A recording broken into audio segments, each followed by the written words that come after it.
Today on Black Hole Woodworking, we're going to make this bench for our entrance. Let's get started. The first thing I'm going to do is to break down the raw lumber that I'm going to use. In this case, it's made out of spruce or pine 2x4's.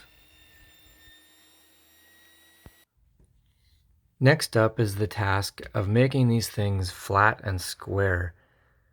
These aren't too bad for any twisting or warping, which I'm very happy about, but they still aren't as flat as I need them to be for the bench. For me, the process begins at the jointer. I'm running 6 2x4's through here in preparation for the planer. This little benchtop jointer actually does fairly well. I know it would be nicer to have a longer jointer to take care of these boards, but even being this short, it still makes them as flat as I need them. Here at the planer, I can run the other side through. Now I've got two parallel surfaces so that when I go back to the jointer, I can run these things through either way, and I don't have to worry about not having a flat surface or parallel surface on the other side. I like squaring the boards up at the planer instead of my table saw. Now I mark out my boards so I know which order they go in when I put the bench together, and I'm going to mark them for jointing as well. I use an in and out method. That way I can cancel out any angles that my fence may have in case it's not perfectly square. When I came inside to do the glue up, I realized my wife had just cleaned the island off. I don't know how she knew I was coming in to do this, but her timing's always been really good with this kind of thing. The glue up itself was pretty straightforward. I needed to make two pieces that were less than 12 inches wide. That way they'd fit through my planer.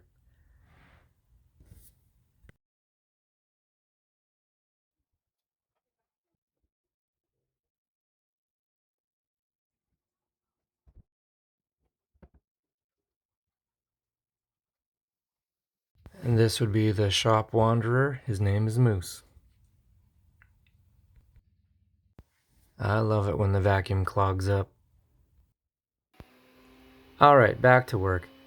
I'm going to send these larger pieces through the planer again. That way they're nice and flat and smooth, so I can glue these three pieces together to end up with one big bench.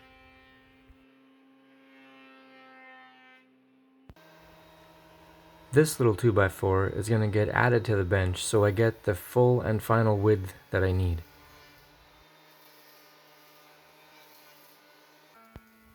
I square this thing up the same way that I've done all the other pieces so far.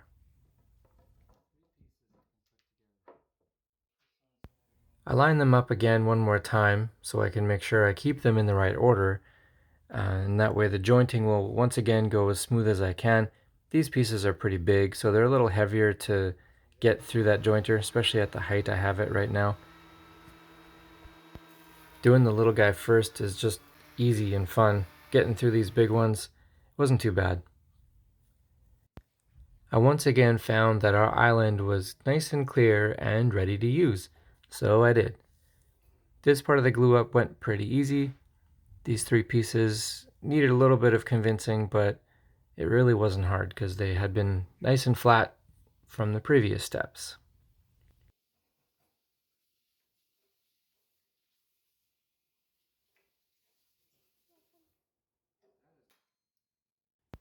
I made myself a homemade track saw with a piece of plywood and a molding, and this way I could cut the bench width down to where I need it to be.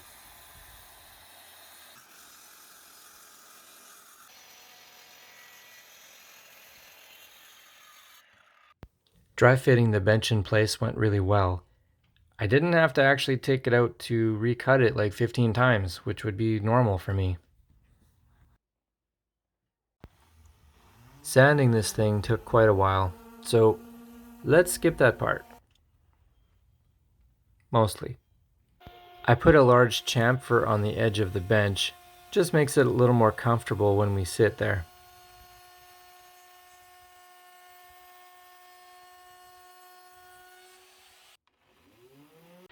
This bench is going to get some legs. Here I'm cutting them to the right height that I want, and measuring it up so that I can cut them in half lengthwise, which will be their final width. Time to do the usual prep and make sure these legs are nice and square.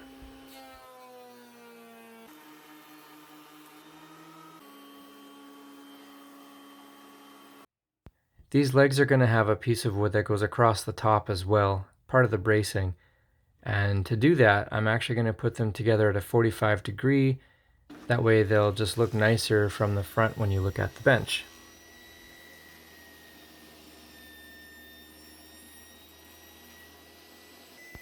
I'm canceling out my angles here as well because I make sure that I cut one part of the joint on the side that's labeled 1 and the other side gets to be cut on side number 2. This piece here is that long stretcher that goes across the bench on the front.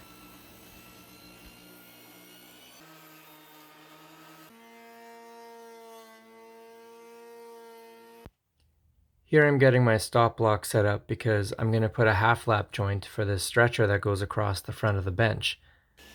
The pieces of wood I had weren't long enough, so I'm going to try and experiment to see how it works by creating a longer piece out of half lap jointing these two together. Not quite there yet.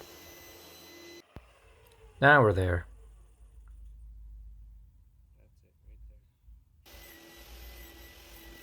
Time to cut the half lap.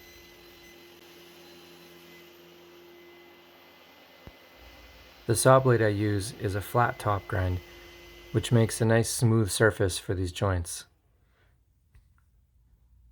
Here we've painted them up, and once you've put the long stretcher together after sanding and painting, you can't see the joint.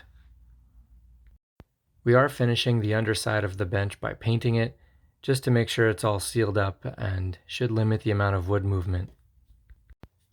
To stain the top, I'm using a mixture of boiled linseed oil and wood ash, basically whatever's in the fireplace that we burnt up.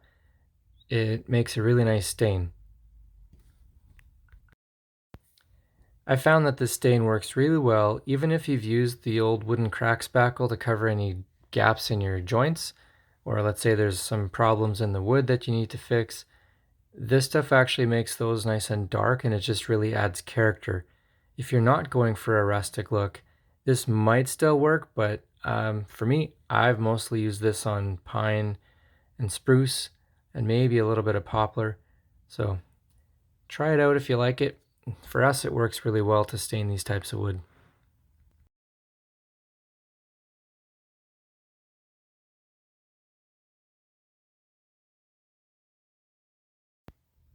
After the bench had dried, we coated it with a beeswax and boiled linseed oil.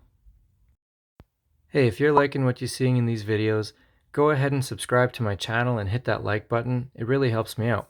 Thank you. In a moment here, I'm going to flip to a picture before we did this whole bench renovation. You can tell where we came from and to where we finally got to. So it's really exciting for us.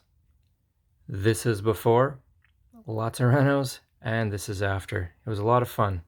Thanks everyone. We'll see you next time.